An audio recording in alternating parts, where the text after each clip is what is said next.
اللہ فرماتا ہے اے ایمان والو یا ایھا الذین آمنوا استعینوا بالصبر والصلاۃ، اے ایمان والو تم مدد طلب کرو، کیسے؟ نماز کے ذریعے اور صبر کے ذریعے۔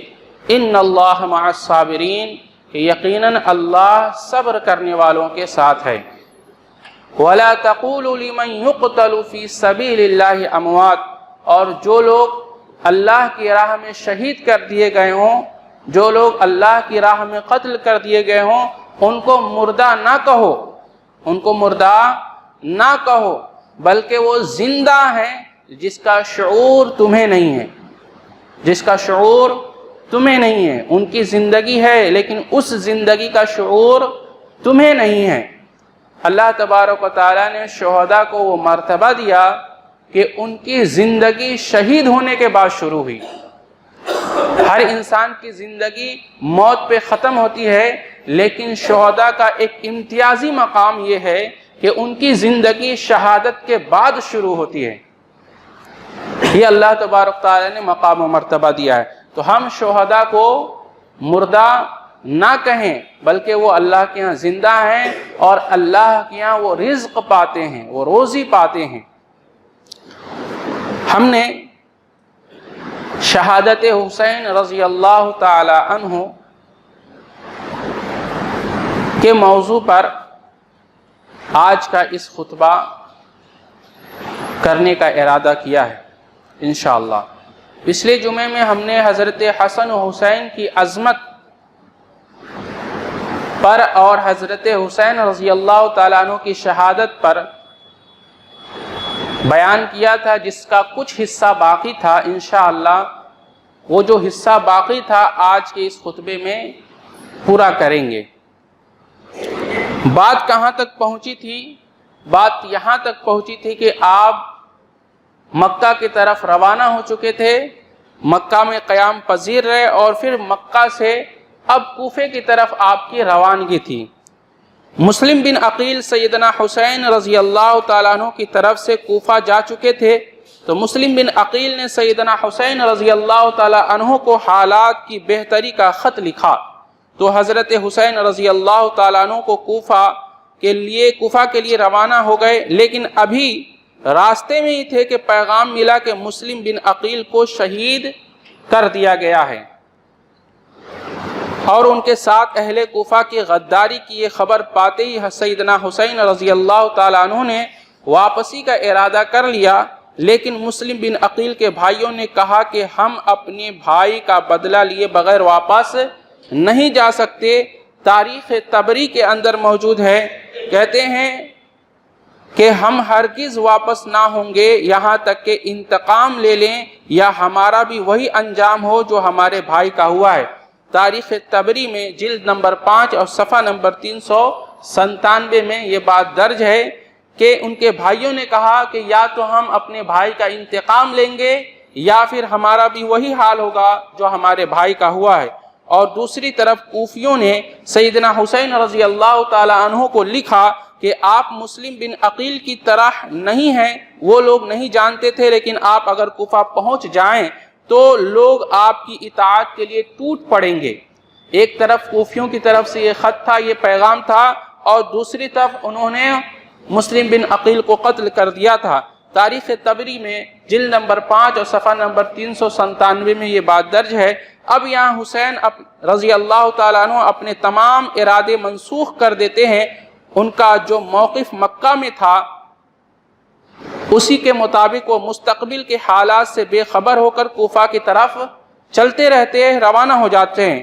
مقام قادسیہ میں پہنچتے ہیں تو چند اعرابی، چند لوگ آپ کو ملے اور کہنے لگے کہ عبید اللہ بن زیاد نے ایک حکم دیا کہ واقصہ اور شام و بصرہ کے بیچ پہرا لگا دیا جائے اور کسی کو بھی آنے جانے سے روک دیا جائے۔ چنانچہ حسین رضی اللہ تعالیٰ عنہ آگے بڑھتے رہے اور ان حالات سے بے خبر تھے، یہاں تک کہ آپ کی چند اعرابیوں سے ملاقات ہوئی تو آپ نے ان سے پوچھا تو انہوں نے بتایا واللہ ہمیں اس کے سوا کچھ معلوم نہیں کہ ہم نہ تو کوفہ جا سکتے ہیں اور نہ ہی وہاں سے نکل سکتے ہیں۔ راوی کہتے ہیں یہ سننے کے بعد حضرت حسین رضی اللہ تعالی عنہ شام یعنی دمشق کی طرف روانہ ہو گئے جہاں یزید بن معاویہ موجود تھے۔ اب یہ قافلہ یزید بن معاویہ کی طرف بڑھ رہا تھا تو راستے میں حرب بن یزید سے مٹبھیڑ ہو گئی جو انہی کی تلاش میں نکلا ہوا تھا۔ حسین رضی اللہ تعالیٰ عنہ نے ان سے کہا کہ اہل کوفہ نے مجھے خطوط بھیج کر بلایا ہے، میں از خود اپنی طرف سے نہیں آیا ہوں۔ تو اس نے کہا کہ اللہ کی قسم ہمیں کچھ بھی خبر نہیں، آپ کن خطوط کا تذکرہ کر رہے ہیں، کون سی خط کی بات کر رہے ہیں۔ یہ بات بھی تاریخ طبری کے اندر جلد نمبر 3 اور صفحہ نمبر 306 پر درج ہے۔ اس پر حسین رضی اللہ تعالیٰ عنہ نے کہا اے عقبہ بن سمعان، ان 2 بوریوں کو نکالو جن میں اہل کوفہ کے نام میرے خطوط ہیں۔ انہوں نے خطوط سے پر ان دونوں بوریوں کو نکالا اور حرب بن یزید کے سامنے پھیلا دیے۔ تاریخ طبری میں یہ بات درج ہے۔ حرب بن یزید کی وجہ سے سیدنا حسین رضی اللہ تعالیٰ عنہ کی یزید کے پاس نہ جا سکے اور چلتے چلتے کربلا پہنچ گئے اور وہاں عمر بن سعد اور ان کے ماتحت سپاہیوں سے مٹبھیڑ ہوئی۔ عمر بن سعد نے ان سب کو روک لیا۔ حسین رضی اللہ تعالی عنہ نے اس موقع پر عمر بن سعد کے سامنے 3 باتیں رکھیں کہ ان میں سے کوئی بات مان لو۔ 3 باتیں حضرت حسین رضی اللہ تعالی عنہ نے ان کے سامنے رکھیں، کہا کہ میرے 3 باتیں ہیں، اگر ان میں سے جو تمہیں منظور ہو وہ بات مان لو۔ پہلی بات یہ ہے کہ مجھے چھوڑ دو، میں جہاں سے آیا ہوں واپس چلا جاؤں۔ پہلی بات یہ ہے کہ مجھے چھوڑ دو، میں جہاں سے آیا ہوں وہاں چلا جاؤں۔ دوسری بات یہ ہے اگر یہ منظور نہیں تو مجھے چھوڑ دو، میں سرحد پر جا کر جہاد کروں اور شہادت پالوں، یہ دوسری بات۔ اور تیسری بات انہوں نے کہا کہ اگر یہ بھی تمہیں منظور نہیں تو مجھے یزید کے پاس لے چلو تاکہ میں اپنا ہاتھ ان کے ہاتھ پر رکھ دوں اور یہ تینوں باتیں لکھ کر عبیداللہ بن زیاد کو ارسال کر دو۔ اس طرح سے انہوں نے 3 باتیں رکھی ان کے سامنے۔ عبیداللہ بن زیاد نے جب اسے پڑھا تو فوراً بول اٹھا یہ ایسا شخص کا خط ہے جو امیر المومنین کا خیر خواہ ہے اور امت مسلمہ پر مہربان ہے، ٹھیک ہے میں نے ان کی بات کو قبول کیا۔ اس کو بھی تاریخ طبری میں اسی طرح جلد نمبر 3 اور صفحہ نمبر 313 پر صحیح سند کے ساتھ ذکر کیا گیا ہے۔ یہاں پر لوگ جو ہے اپنی طرف سے بات گھسیڑ دیتے ہیں اور کہتے ہیں کہ انہوں نے ان کی تینوں باتوں کو قبول نہیں کیا، انہوں نے ان تینوں باتوں میں سے کوئی بات نہیں مانی، جبکہ تاریخ طبری میں یہ بات درج ہے کہ انہوں نے اس بات کو قبول کیا اور مان لیا۔ ابن زیاد نے جب حسین کی تیسری بات کو قبول کر لیا اور بحفاظت انہیں دمشق یزید بن معاویہ کے پاس بھیجنے کی اجازت دے دی، کیونکہ بعض روایات کے مطابق حسین رضی اللہ تعالیٰ عنہ نے اللہ کا واسطہ دے کر ان کا مطالبہ کیا تھا، نیز یزید کے پاس جا کر حسین رضی اللہ تعالیٰ عنہ یزید کی براہ راست بیعت کر لینے والے تھے اور براہ راست بیعت کر لیتے۔ لیکن یہاں معاملہ کچھ اور ہوا۔ معاملہ یہ ہوا کہ ابن زیاد جب حسین رضی اللہ تعالیٰ عنہ کی تیسری بات کو قبول کر لیا اور بحفاظت انہیں دمشق یعنی یزید بن معاویہ کے پاس بھیجنے کی اجازت دے دی، کیونکہ بعض روایات کے مطابق حسین رضی اللہ تعالیٰ عنہ اللہ کا واسطہ دے کر اس کا مطالبہ کیا تھا، نیز یزید کے پاس جا کر حسین رضی اللہ تعالیٰ عنہ یزید کی براہ راست بیعت کر لیتے اور اپنے سارے معاملے کی خبر بھی دے دیتے کہ کوفیوں نے مجھے بلایا اور کوفیوں نے مجھے خط لکھا تھا جس کی وجہ سے میں یہاں آیا۔ کوفیوں نے حسین رضی اللہ تعالیٰ عنہ کی یزید کے پاس جانے میں اپنی جان کا خطرہ سمجھا اور یہ سازش کھلی کہ حسینی قافلے پر حملہ کر دیا جائے۔ جب کوفیوں نے دیکھا کہ حضرت حسین رضی اللہ تعالیٰ عنہ بادشاہ وقت یزید کے پاس پہنچ جائیں گے تو ہماری ساری سازش ناکام ہو جائے گی اور ہم کیا مجرم ٹھہریں گے، لہٰذا کیوں نہ ایسا کریں کہ ہم حسین رضی اللہ تعالیٰ عنہ کے قافلے پر حملہ کر دیں۔ اس طرح کوفیوں نے حسین رضی اللہ تعالیٰ عنہ کے یزید کے پاس جانے میں اپنی جان کا خطرہ سمجھا اور یہ سازش کھولی کہ حسینی قافلے پر حملہ کر دیا جائے تاکہ ہماری شکایات امیر المومنین یعنی کہ یزید تک نہ پہنچ سکے۔ تو انہوں نے ایک سازش کے تحت جنگ جمل کی تاریخ کو پھر سے دہرانا چاہا اور حسینی قافلے پر حملہ کر دیا۔ حرب بن یزید نے جب یہ دیکھا کہ حملہ آور لوگوں میں بعض سپاہی بھی موجود ہیں تو حرب بن یزید کہنے لگا، اے اہل کوفہ، تمہارا برا ہو، تم حسین رضی اللہ تعالیٰ عنہ کو اپنے پاس بلاتے ہو اور جب وہ تمہارے پاس آتے ہیں تو تم انہیں بے یار و مددگار چھوڑ دیتے ہو۔ تم نے خیال کیا کہ تم ان کی حفاظت میں اپنی جانیں لڑاؤ گے، پھر تم نے انہیں قتل کرنے کے لیے ان پر حملہ کر دیا۔ اس بات کو البدایہ والنہایہ میں جلد نمبر 8 اور صفحہ نمبر 180 پر ایسے ہی درج کیا گیا ہے۔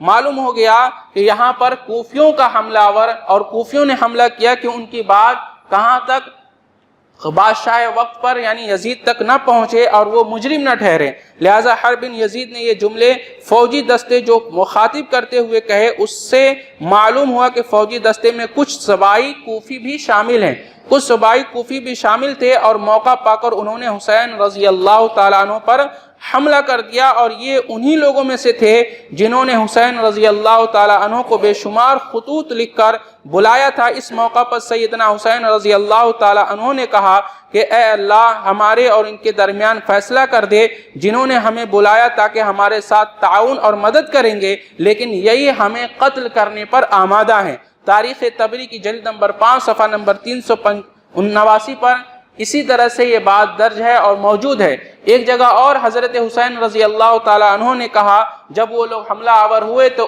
انہوں نے بوریوں میں سے وہ خطوط نکالے جو ان کے سردار کی طرف سے تھے، اور پھر انہوں نے ایک ایک نام لیے کہ کیا تم میں یہ شخص موجود ہے؟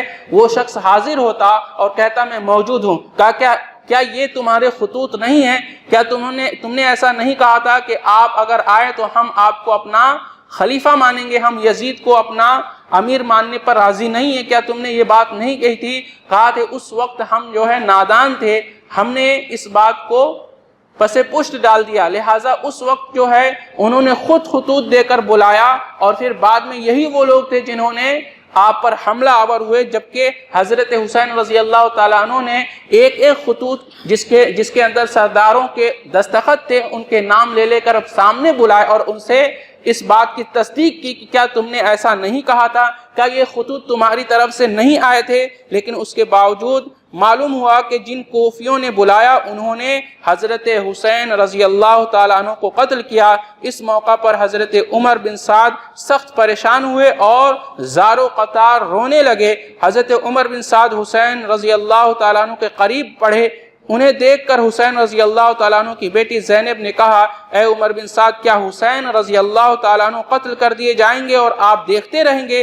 راوی کہتے ہیں کہ میں عمر بن سعد کے آنسوؤں کو دیکھ رہا تھا اور ان کے رخساروں اور داڑھی پر آنسو بہ رہے تھے۔ تاریخ طبری جلد نمبر 5 اور صفحہ نمبر 485 پر اسی طرح سے درج ہے۔ اس روایت سے معلوم ہوا کہ عمر بن سعد بھی آپ کو بچانے کی کوشش میں تھے مگر کامیاب نہ ہو سکے اور شہادت پر زار و قطار آپ رو رہے تھے۔ اس بات کو تاریخ طبری کی جلد نمبر 5 اور صفحہ نمبر 452 پر ذکر کیا گیا ہے۔ معلوم ہوا کہ حسین رضی اللہ تعالیٰ عنہ کا قاتل کون تھا۔ اب دیکھیے آگے بڑھتے ہیں۔ حسینی قافلے پر حملہ کرنے والے تمام کے تمام کوفی تھے اور اس بات کا اعتراف اہل تشیع بھی کرتے ہیں۔ اہل تشیع کے یہاں بھی یہ بات معروف ہے، اور چنانچہ مسعودی شیعی لکھتا ہے، کہتا ہے کہ وہ تمام لوگ جنہوں نے حسین رضی اللہ تعالیٰ عنہ سے قتال میں حصہ لیا اور ان کے خلاف جنگ کی اور انہیں قتل کیا، یہ سب کے سب خالص اہل کوفہ میں سے تھے۔ شام اور دمشق کا کوئی بھی لوگ اس میں شامل نہیں تھا۔ اسی طرح سے ایک اور ملا باقر مجلسی شیعی لکھتا ہے، کہتا ہے حسین رضی اللہ تعالیٰ عنہ کو خالص کوفیوں نے قتل کیا ہے اور ان میں سے کوئی بھی شامی موجود نہیں تھا۔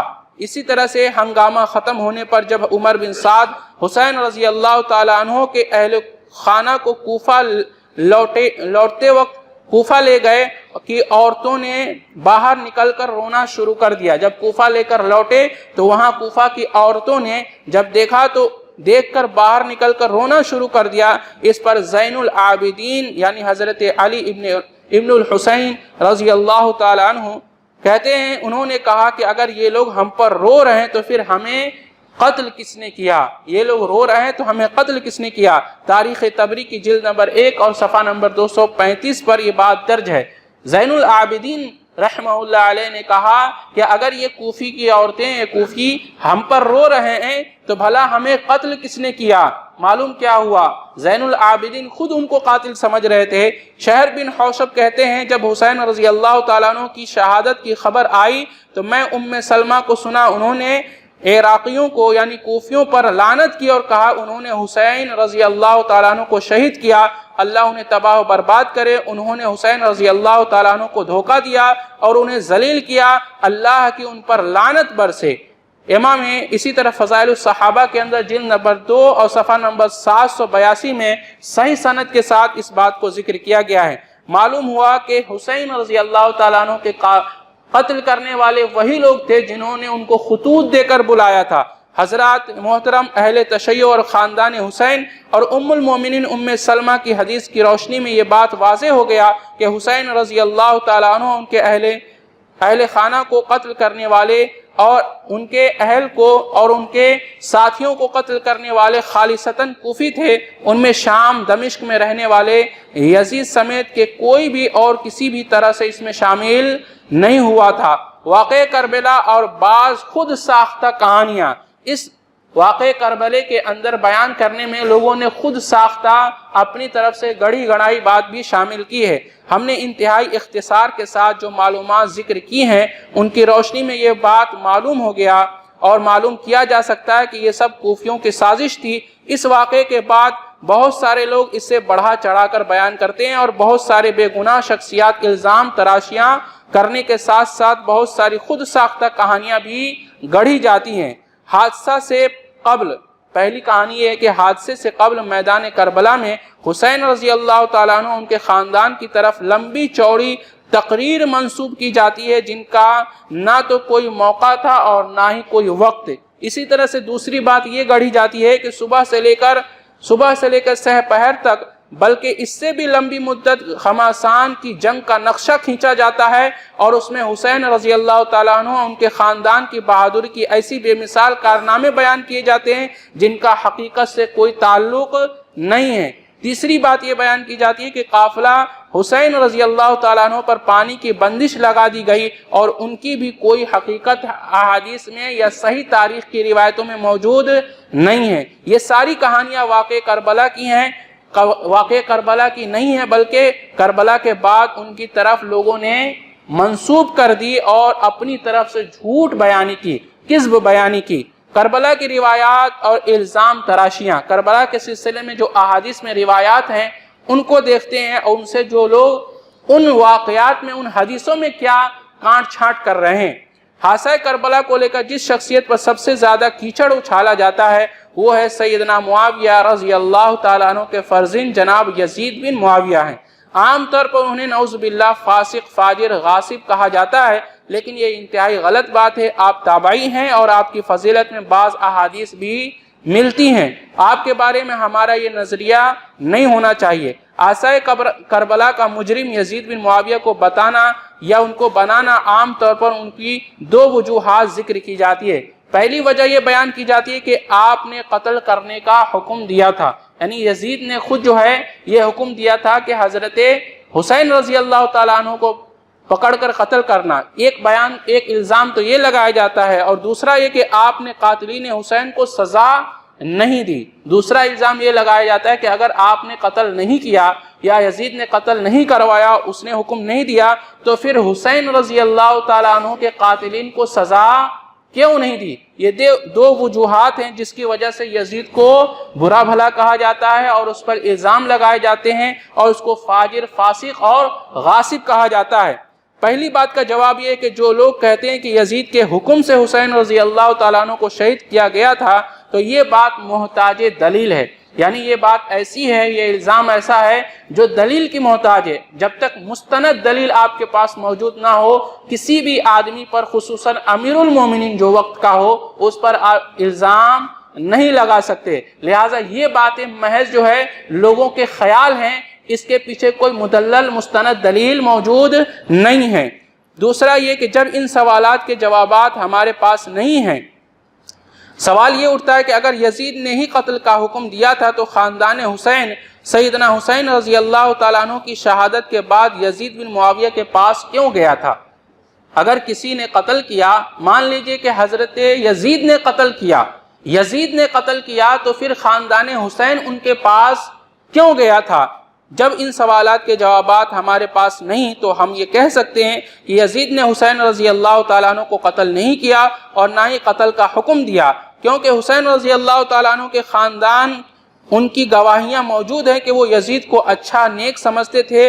اگر وہ قاتل ہی تھا کہ خاندان حسین کیوں آپ کی تعریف کرتا رہا، اور پھر خاندان حسین نے خود اپنے حسین رضی اللہ تعالیٰ عنہ کے قصاص، خون کا قصاص کیوں نہیں ان سے طلب کیا؟ اگر وہ ایسا تھا تو یہ بات تو سب سے پہلے خاندان حسین کو کہنی چاہیے تھی، جبکہ اس سلسلے میں کوئی بھی مستند بات خاندان حسین کی طرف سے معلوم نہیں ہوتی ہیں۔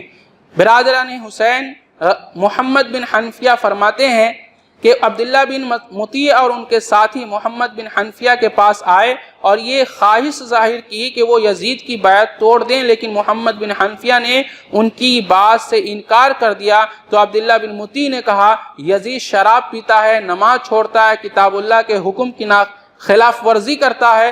تو محمد بن حنفیہ نے کہا کہ میں نے تو ان کے اندر ایسا کچھ بھی نہیں دیکھا جیسا کہ تم بتا رہے ہو، جبکہ میں ان کے پاس جا چکا ہوں اور ان کے پاس قیام کر چکا ہوں، یعنی ان کے ساتھ رہ چکا ہوں۔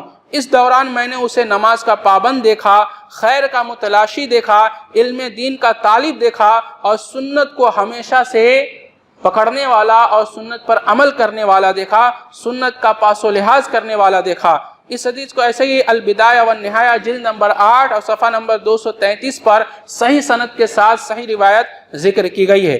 دوسری بات کا جواب یہ ہے کہ پہلے ثابت کیا جائے کہ پورے عالم اسلام میں کسی عالم اسلام میں سے کسی نے یزید سے مطالبہ کیا کہ قاتلین حسین کو سزا دی جائے۔ دوسرے سوال کا جواب یہ ہے کہ پورے عالم اسلام میں اس وقت میں جتنے بھی لوگ تھے، خصوصاً حسین رضی اللہ تعالیٰ عنہ کے اہل بیت یعنی اہل گھر کے لوگ جو اس وقت تھے، انہوں نے کیا اس بات کا مطالبہ کیا کہ حسین رضی اللہ تعالیٰ عنہ کے قاتلین کو سزا دی جائے؟ اور خود اہل بیت جب یزید کے پاس پہنچے تو کیا انہوں نے سزا کا مطالبہ کیا کہ قاتلین حسین کو سزا دی جائے؟ اگر یہ مطالبہ نہیں ہوا تو پھر دو باتیں میں سے ایک بات ہو سکتی ہے۔ پہلی بات یہ کہ قاتلین حسین کو سزا دی جا چکی تھی، جیسا کہ بعض روایات سے ثابت ہوتا ہے، ملتا ہے۔ پہلی بات یہ ہے کہ پہلے ہی ان کو جنہوں نے قاتلین حضرت حسین رضی اللہ تعالیٰ عنہ کو قتل کیا تھا یا اس سازش میں شامل ہوئے تھے، پہلے ہی ان کو سزا دے دی جا چکی تھی۔ اور دوسرا یہ کہ حالات بہت سازگار تھے جس کی وجہ سے سزا نہیں دی گئی۔ یہ دو باتیں معلوم ہوتی ہے۔ ان دونوں صورتوں میں یزید پر کوئی جرم عائد نہیں ہوتا، ورنہ اس منطق سے حضرت علی رضی اللہ تعالیٰ عنہ پر بھی نعوذ باللہ ثم نعوذ باللہ یہ جرم عائد ہو سکتا ہے کہ انہوں نے قاتلین علی کو سزا نہیں دی تھی، انہوں نے قاتلین علی کو سزا نہیں دی تھی۔ سیدنا حسین رضی اللہ تعالیٰ عنہ پر دو طرح سے الزام تراشی کی جاتی ہے۔ پہلی بات یہ کہا جاتا ہے کہ وہ خلافت چاہتے تھے، یہ ایک الزام ہے سیدنا حسین رضی اللہ تعالیٰ عنہ پر۔ پہلی بات یہ کہ وہ خلافت چاہتے تھے، اور دوسری بات یہ کہ وہ یزید کی حکومت کو باطل سمجھتے تھے اور باطل حکومت کے خلاف جہاد کرنے نکلے تھے۔ یہ دو باتیں عموماً حضرت حسین رضی اللہ تعالیٰ عنہ کے تعلق سے کی جاتی ہیں، یاد رکھیے۔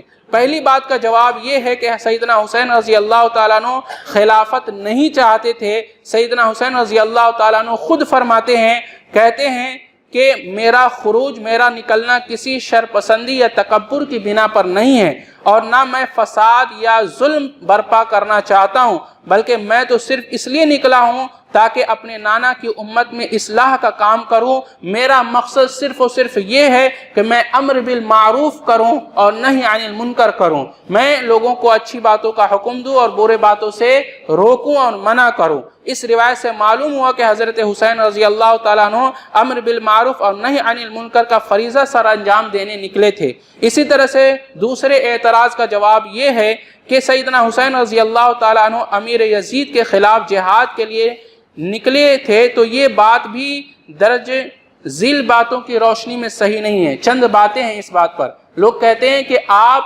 یہ باطل حکومت کے خلاف جو ہے جہاد کرنے نکلے تھے۔ تو اس سلسلے میں چند باتیں یاد رکھیں۔ پہلی بات یہ کہ اگر وہ واقعی باطل حکومت کے خلاف جہاد کے لیے نکلے تھے تو باقی صحابہ کرام بھی اس معاملے میں آپ کے ساتھ شامل کیوں نہیں ہوئے؟ پہلی بات۔ دوسری بات، نہ صرف یہ کہ صحابہ کرام نے آپ کا ساتھ نہیں دیا بلکہ آپ کو جانے سے بھی منع فرمایا۔ آپ کو جانے سے بھی بعض بڑے بڑے صحابہ کرام نے منع فرمایا۔ اگر جہاد کے لیے باطل حکومت کے خلاف آپ جہاد کرنے نکلے تھے تو سب سے پہلے تو صحابہ کرام کو آپ کے ساتھ ہونا چاہیے تھا، اور بجائے اس کے کہ صحابہ کرام آپ کے ساتھ ہوتے، صحابہ کرام آپ کو منع کر رہے ہیں نکلنے کے لیے۔ دیکھیے، تیسری بات یہ کہ اگر جہاد کی غرض سے نکلے تھے تو صرف مردوں کو لے جاتے، اپنی عورتوں کو ساتھ میں کیوں لیا؟ یہ تیسری بات۔ چوتھی بات یہ کہ راستے میں مسلم بن عقیل کی شہادت سن کر واپسی کا فیصلہ نہ فرماتے، بلکہ کیونکہ جہاد سے واپس پھرنا، جہاد سے واپس لوٹنا یہ کبیرہ گناہ ہے، اللہ ایسے شخص کو معاف نہیں کرتا ہے۔ اور پانچویں بات یہ کہ کوفیوں سے آپ کی تیسری شرط تھی کہ یہ یا آپ مجھے چھوڑ دیں، میں سرحد پر جا کر جہاد کروں یا شہید ہو جاؤں۔ اگر آپ جہاد کے لیے نکلے تھے تو پھر آپ انہی سے جہاد کرتے۔ آپ نے ان سے یہ بات تیسری بات میں رکھی تھی کہ یا تو مجھے سرحد پر بھیج دو، میں جا کر جہاد کروں اور شہید ہو جاؤں، لیکن یہاں پر بھی یہ بات ثابت نہیں ہوئی۔ راستے میں مسلم بن عقیل کی شہادت سن کر آپ واپس نہیں پلٹے۔ اسی طرح سے آپ جو ہے سیدھا آپ نے ان سے بات کی اور 3 شرطیں رکھیں۔ 3 شرطوں میں سے ایک شرط یہ تھی کہ اگر تم مجھے واپس نہیں جانے دیتے تو پھر مجھے سرحد پر بھیج دو کہ میں وہاں جا کر جہاد کروں اور شہادت کا درجہ پاؤں۔ یہ ساری باتیں اس بات کی دلیل ہیں کہ آپ بادشاہ وقت کے خلاف جہاد کرنے نہیں نکلے تھے۔ عبید اللہ بن زیاد، شہادت حسین کے سلسلے میں ابن زیاد بھی کیچڑ کا نشانہ بنایا جاتا ہے کہ اس نے کہا تھا کہ حسین رضی اللہ تعالیٰ عنہ آپ پہلے میری بیعت کریں، پھر آپ کو یزید کے پاس بھیجیں گے۔ یہ بات کہنے والے رافضی شیعہ ہیں۔ اصل بات یہ ہے کہ حسین رضی اللہ تعالیٰ عنہ کا خط پڑھ کر ابن زیاد نے کہا یہ ایسے شخص کا خط ہے جو امیر المومنین کا خیرخواہ ہے اور امت مسلمہ پر مہربان ہے۔ ٹھیک ہے، میں نے اس کی بات کو قبول کیا۔ اس سے معلوم ہوا کہ ابن زیاد حسین رضی اللہ تعالیٰ عنہ کے معاملے میں نرم رویہ رکھتا تھا۔ وہ چاہتا تھا کہ آپ حسین رضی اللہ تعالیٰ عنہ سے ملاقات کریں۔ اسی سلسلے میں چند پہلو اور بھی ہیں جس کے بیان کا وقت نہیں ہے، میں جلدی سے کچھ باتیں عرض کروں جو شبہات ہیں۔ پہلا ہے کہ بخاری کی روایت کے الفاظ ہے وقال فی حسنہ شیئا، جب آپ کا سر قلم کر کے حضرت حسین رضی اللہ تعالیٰ عنہ کا سر ان کے پاس لایا گیا تو انہوں نے کہا کہ آپ خوبصورتی میں سب سے بہتر ہیں۔ آپ نے فرمایا کہ آپ رضی اللہ تعالیٰ عنہ کی خوبصورتی کے بارے میں کہا کہ وقال فی حسن شیئا، آپ کے حسن کے بارے میں کچھ الفاظ بیان کیے۔ اسی طرح سے علامہ البانی کہتے ہیں ابن زیاد نے آپ کی خوبصورتی میں کچھ کلمات کہے۔ اسی روایت میں آگے ہے کہ حضرت انس رضی اللہ تعالیٰ عنہ نے کہا کان اشبہہم برسول اللہ صلی اللہ علیہ وسلم، حسین رضی اللہ تعالیٰ عنہ لوگوں میں آپ سے سب سے زیادہ مشابہت رکھتے تھے۔ صحیح بخاری کی حدیث نمبر 3748 نمبر کی حدیث آپ پڑھیں، اس میں یہ ذکر موجود ہے۔ وہاں پر ایک لفظ ہے کہ اس نے اپنی لکڑی سے حضرت حسین رضی اللہ تعالیٰ عنہ کو سر کو چھیڑا یا مارا، اس طرح سے، لیکن وہاں معاملہ وہ نہیں ہے، عربی کے وہ الفاظ نہیں ہیں، بلکہ عرب میں ہوتا یہ تھا کہ جب کوئی بہت زیادہ غمگین ہوتا تو عربوں کا معمول تھا کہ کسی لکڑی سے زمین کو کریدتے تھے۔ یہ معاملہ خود اللہ کے رسول صلی اللہ علیہ وسلم کے ساتھ تھا کہ آپ ایک انصاری کے وفات کے بعد جب مٹی کے لیے پہنچے قبرستان تو دیکھا ابھی لحد کھودنی باقی تھی، تو آپ بیٹھ گئے۔ بیٹھنے کے بعد آپ نے کیا کیا، آپ کے ہاتھ میں ایک لکڑی تھی جس سے زمین کو کورید رہے تھے۔ یہی کام وہاں پر بھی تھا، وہ لکڑی سے زمین کو کورید رہا تھا اور گہرے غم میں اور گہری فکر میں تھا۔ لوگوں نے اس بات کو کیا کہا، لکڑی سے اس نے حضرت حسین رضی اللہ تعالیٰ عنہ کے سر کو کوریدا، جبکہ یہاں پر بات یہ نہیں ہے، وہ زمین کو کورید رہا تھا۔ وہ عربی کے الفاظ یہ ہیں، لیکن اردو لکھنے والوں نے یہ ترجمہ کیا۔ اصل میں عربی کی ناواقفیت سے بات کہیں کی کہیں چلی گئی۔ آخر میں ہم اللہ سے دعا کرتے ہیں یا رب العالمین ہم سب کو اچھی سمجھ اچھے عمل کی توفیق عطا فرما۔